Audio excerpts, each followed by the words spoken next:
আল্লাহ তাআলা আপনাদের মধ্যে বারাকা দান করুন, আল্লাহুম্মা আমিন। আচ্ছা, যারা সিদ্ধান্ত নিতে পারেন নাই, সিদ্ধান্ত নেয়ার জন্যে কি লাগে জানেন? সিদ্ধান্ত নেয়ার জন্য লাগে পার্সোনালিটি, স্ট্রেংথ, এবং লাগে পৌরুষত্ব। পৌরুষত্ব কিন্তু একটা কোয়ালিটির নাম। এটা কেবলমাত্র শরীরের একটা পার্টিকুলার অর্গান আছে, এই কারণে আমি পুরুষ, দেখেন তো, এটা না। পুরুষ হওয়ার জন্য পার্টিকুলার অর্গান না হলেও পৌরুষ হওয়া যায়, এটাকে বলে পৌরুষত্ব। Even the women can also become রিজাল, যেখানে আল্লাহ তাআলা বলেছেন মিনাল মুমিনিনা রিজালুন রিজালুল্লা তুলহিহিম তিজারাতুন ওয়ালা বাইউন আন যিকরিল্লাহি ওয়া ইকামিস সালাতি ওয়া ইতাইজ যাকাত ওয়া ইয়াখাফুনা ইয়াওমান তাতাকাল্লাবু ফীহিল কুলুবু ওয়াল আবসার। আল্লাহ বলেছেন একদল মানুষের মধ্যে একদল পুরুষ আছে।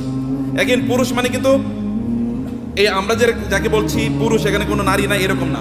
পুরুষ মানে যে একটা স্পেশাল কোয়ালিটি আছে,